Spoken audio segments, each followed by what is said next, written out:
Silver, and I'm here today to talk about a subset of symptoms that come with DID or OCD that almost everyone experiences: passive influence.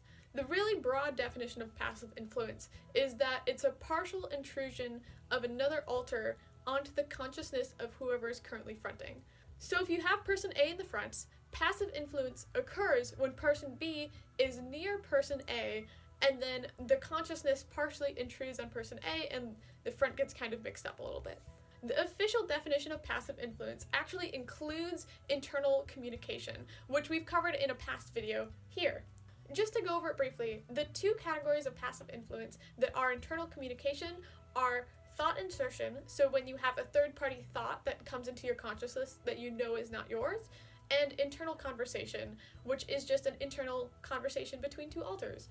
So if you end up in casual conversation with someone with DID or OCD, if they say internal communication, they're probably referring to those two things.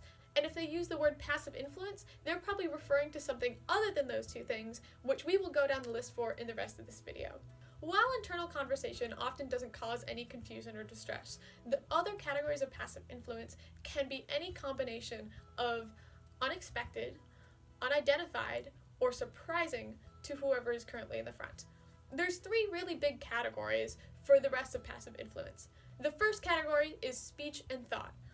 In this category, passive influence covers speech insertions. So person A is just going about their life, and suddenly they say something that they didn't need to say, and they didn't want to say, and is not them saying, and in fact is another alter just intruding on their consciousness. You can also have speech withdrawal, where you want to say something, but something is holding you back and you don't have control over it. This is very different to debating among yourself. You actually really want to say something, and for some reason you just can't get your body to say it. This is often because there's another alter physically blocking you from saying it. You can also have thought withdrawal in this very same way. You can think something, and then another alter who's passive influencing you can actually take that thought away from you and claim it as their own, and then you will begin to have amnesia surrounding that thought, whether it's full amnesia or emotional amnesia. That brings us to our second category, which is emotions and actions.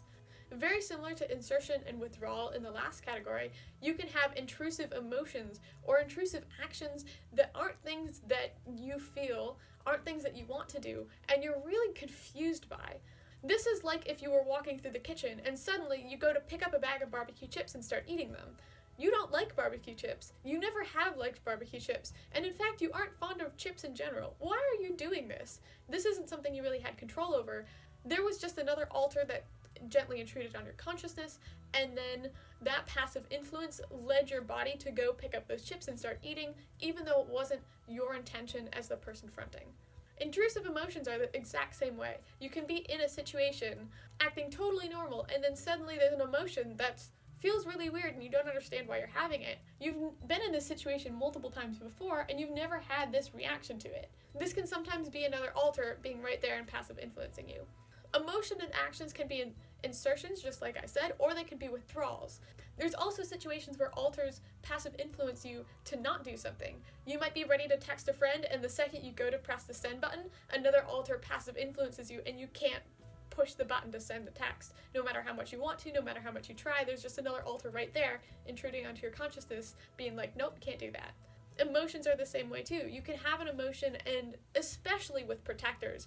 Some protectors, through passive influence, can take emotions from whichever alter is fronting and experiencing something and repackage it as their own emotion or someone else's who's right near the front there to protect whoever experienced the situation. And finally, our third category is skill sets. Just as with thoughts and speech and emotions and actions, things can be inserted or withdrawn from the fronting alter's consciousness, skill sets can do this too. My favorite example of this was this summer. I personally, as Silver, have no idea how to cut potatoes. If you ask me to cut potatoes, I will cut myself. But there was one time I was making dinner and I had to chop up some potatoes, and Lorianne was right near the front, and she passive influenced me, and I suddenly had the ability to cut potatoes as myself, as Silver. It was really weird, and I don't know how to do this at all. Similarly, passive influence can also withdraw skill sets from you.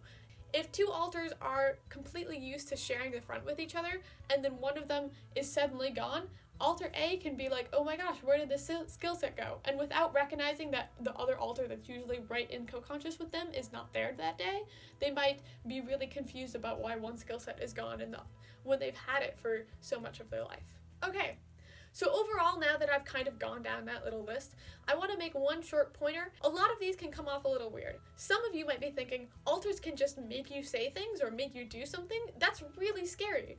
And the honest truth is a combination of things. At the beginning, when you first got diagnosed with DID or OSD and you have no idea what's going on, it can kind of be a little scary to have all these things happening and not really know how to make sense of them. But once you've been in therapy for a while, a really big goal of therapy is actually getting able to identify passive influence and identify alters who might be right here hanging out in the back.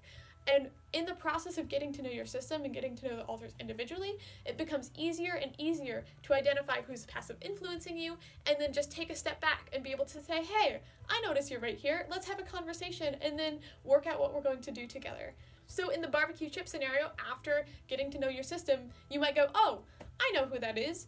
Ivy really likes barbecue chips. Hey Ivy, I noticed you're around right now. What's up?